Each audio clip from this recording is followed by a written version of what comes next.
से लाखों लोगों का दिल जीतने वाली बड़े पर्दे की ड्रीम गर्ल, जिनके किरदार को आज भी बॉलीवुड इंडस्ट्री में एक मिसाल के तौर पर पेश किया जाता है।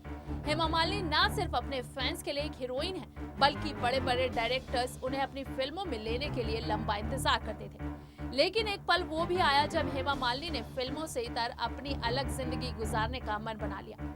हेमा मालिनी के फैंस के लिए उनका ये फैसला किसी झटके से कम नहीं था कि जब उन्होंने बॉलीवुड को छोड़कर राजनीति में अपनी नई पहचान बनाने के बारे में सोच लिया था। लेकिन राजनीति में आने के बाद भी हेमा मालिनी कभी संसद में गंभीर मुद्दों को उठाती दिखी, तो कभी बॉलीवुड में साथ रहे साथियों के खिलाफ ही बगावत पर उतरती। संसद का वो सत्र कोई नहीं भूल सकता जब बॉलीवुड की अपनी सबसे प्रिय सहेली जया बच्चन के खिलाफ हेमा मालिनी ने बड़े बयान दिए थे।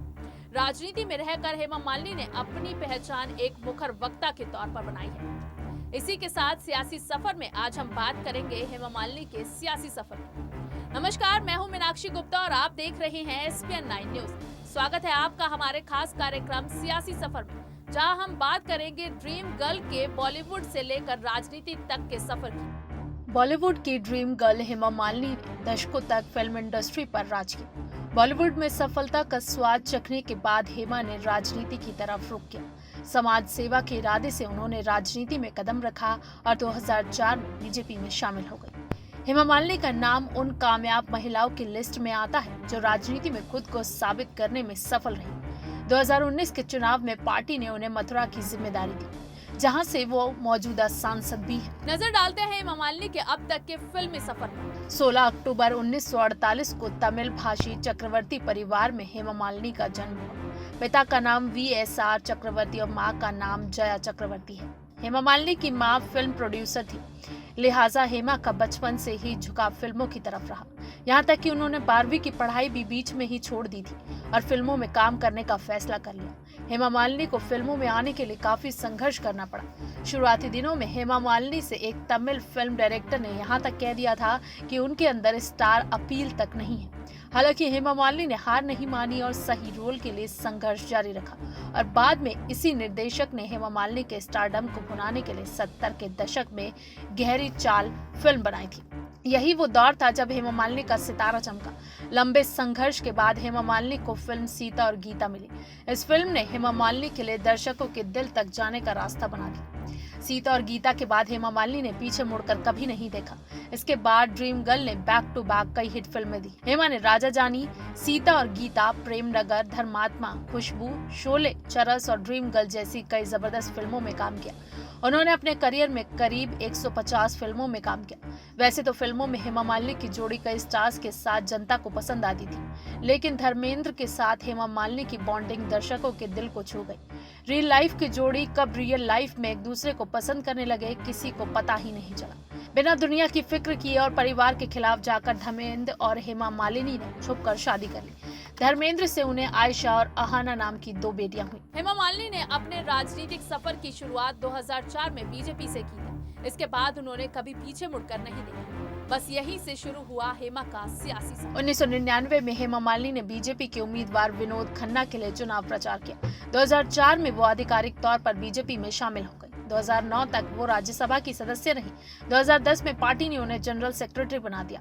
2014 लोकसभा चुनाव में उन्हें मथुरा सीट से पार्टी का उम्मीदवार बनाया गया। हेमा मालिनी ने मथुरा में जयंत चौधरी को 3,30,000 से भी ज्यादा वोटों से हरा दिया। 2019 के चुनावों में पार्टी ने उन्हें एक बार फिर से मौका दिया। बीजेपी की मथुरा सीट से लोकसभा सांसद हेमा मालिनी अरबों की संपत्ति की मालकिन है। चलिए बताते हैं हेमा की पूरी प्रॉपर्टी के बारे में। भारतीय जनता पार्टी की ओर से एक बार फिर मथुरा लोकसभा सीट से चुनाव जीतकर आई फिल्म कलाकार और वर्तमान सांसद हेमा मालिनी एक अरबपति हैं। बीते 5 सालों में उनकी कुल संपत्ति की कीमत में 34 करोड़ 46 लाख रुपए का इजाफा हुआ है, जबकि उनके पति धर्मेंद्र सिंह देओल की संपत्ति में केवल 12 करोड़ 30 लाख रुपए का ही इजाफा हुआ है।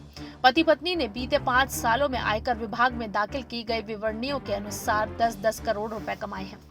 हेमा मालिनी ने साल 2013 से 14 में जहां 15,93,000 रुपए कमाए, वहीं उन्होंने साल 2018 में 1,19,50,000 रुपए की घोषणा आयकर विभाग के सामने पेश की। 2014 से 15 में उन्होंने 3,12,00,000 रुपए, 2015 से 16 में 1,09,00,000 रुपए और 2016 से 17 में 4,30,14,000 रुपए कमाए। इस प्रकार 5 साल के कार्यकाल के दौरान उनकी कुल आय 9,87,55,000 रुपए रही और धर्मेंद्र देओल की 9,72,78,000 रुपए रही। हेमा मालिनी के पास 2 कारें हैं, जिनमें से एक मर्सिडीज है जो उन्होंने 2011 में 33,62,654 रुपए में खरीदी थी। उसके अलावा एक टोयोटा है जो 2005 में 5.5 लाख रुपए में खरीदी थी।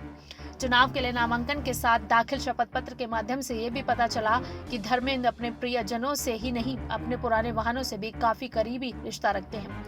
शायद इसलिए उन्होंने अब तक 1965 में मात्र 7,000 रुपए में ली गई रेंज रोवर कार, 8,000 रुपए में खरीदी मारुति 800 और 37,000 में खरीदी पहली मोटरसाइकिल को भी अभी तक अपने गैराज से बाहर नहीं किया है।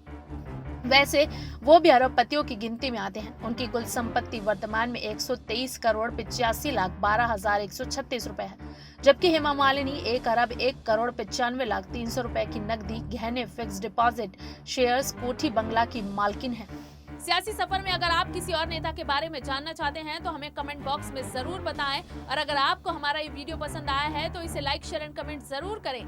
साथ ही साथ हमारे चैनल SPN9 न्यूज को भी जरूर सब्सक्राइब करें।